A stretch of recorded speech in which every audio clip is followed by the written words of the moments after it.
My name is Angstrom Levy. Hi, Angstrom. Why'd you break us out? And what do you want? That's basically the same question, idiot. In the aftermath of his father's betrayal, Mark struggles with his responsibilities as Invincible. But not in this reality. In this reality, he is everything that his father, Omni-man, ever dreamed of.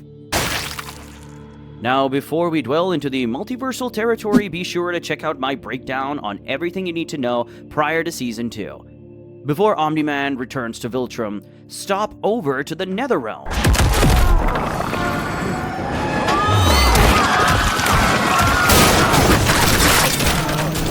Before we begin, be sure to hit the like button and subscribe to be notified for everything in the world of Invincible.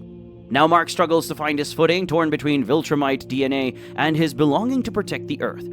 Episode 1, a lesson for your next life. In a darker reality with a murderous Mark Grayson having a bit of a quarrel with Immortal, who's already been murdered twice by Omni-man. And now, a third time. It's time to enslave the Earth in the name of the Viltrumite Empire, on endless loops, the propaganda message to join the Navy. Though a underground team of rebels like the X-Men, the alternate Guardians of the Globe and Angstrom Levy joins the Resistance. In this universe, Rex is dead, Eve has a new haircut, and Robot is no longer a real boy. Mark has a glimpse of humanity in every universe, so instead of killing Eve, he only paralyzes her, possibly seeing her as a pet. A pet to me. A pet? Before the final blow, Angstrom portals away, What the hell was that? and we snap back to Universe 616, where Mark is dealing with the aftermath of Season 1. Grudged with the consequences of his father, as he struggles to come to terms with it. We see he holds back his anger just like his father, like in the end of the Adam Eve special. And with great power comes Great responsibility. Speaking of Spiderman, a parody of Rhino, as Mark continues his friendly neighborhooding. Meanwhile, our beloved Mauler twins are having wisecracks at their favorite jail guard for a better cuisine. All the seem to do in jail is eat. Before escaping jail for the second time. This time via portal with the help of Angstrom Levy. He has the power of our Marvel's Kang the Conqueror. He can travel the multiverse, and like in Season 1, they're working for another mad scientist. Mad scientist goes berserk and we don't have pictures. Back at school, because Mark is only 18, plays the part of a grieving son, and to his comfort, his old bully, Todd. This really plays with the struggles that Peter had in Spider-Man. Then seeing the remnants of his father's destruction, Cecil responsible for the GDA, so this comics Nick Fury, the Global Defense Agency, catches up with Mark, who wants to work as Invincible. full-time, but being half Viltrumite. Cecil shoots him down as he starts to show his mustachian heritage through his anger. My dad. And we all know where that could lead to if he reunites with his father. Now the new Guardians are fighting a baby giant, reminiscent of when the Guardians of the Galaxy fought Adam in Volume 3, being of child mentality. That hurts. A newborn not being able to control his actions. The new team are working more as a unit, but Robot, now Rudy Connors, is wearing it like a suit of armor, like the Blue Ranger in Turbo. Shift to the turbo. Though Rudy's still trying to work out the kinks of his new body. Due to poor leadership, Immortal is set to command. But wait, didn't he die? Oh yeah, he's immortal, as long as you can put his body back together. Joining the Guardians is Bulletproof, and he looks like he's got the same costume designer as Mark. Debbie, Omni-man's pet wife, is then paid a visit by Olga, the wife to Red Rush, whom Omni-man did... To be fair, Red Rush wasn't the best husband. The briefest conversation with anyone seems like hours to me. It's agony. Join the ex-wife club, which I assume by the season will have a few new members.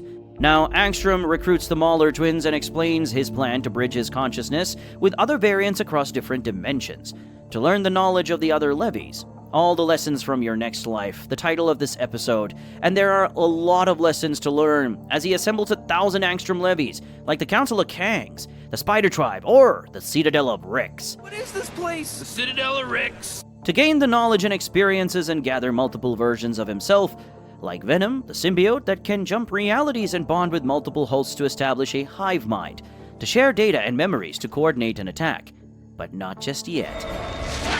Peter and MJ are sitting on top of the school roof. Mark and Eve. There are a lot of similarities to Spider-Man. They talk through Mark's daddy issues, like his DNA. His persona is split, especially in the eyes of Cecil.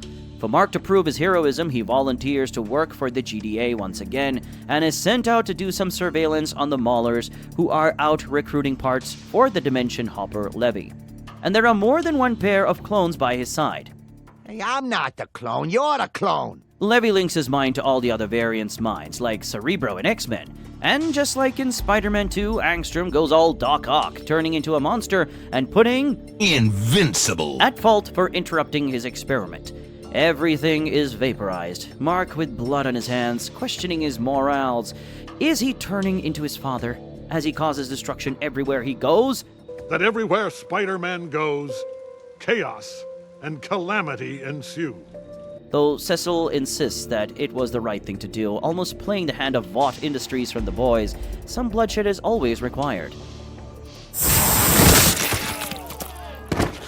Mark comes home bearing bruises, finds his mom drowning her sorrows, worried about his well-being, drawing parallels to the Amazing Spider-Man.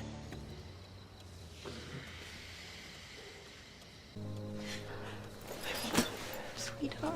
Though some good news, he's going to college. My first college party. Though Immortal reminds him that the apple does not fall far from the tree. Amongst the wreckage, a Mauler and Angstrom emerge, looking like Hector Hammond from Green Lantern. Run. His brain has multiplied and has absorbed the hive mind of the other variants from other realities.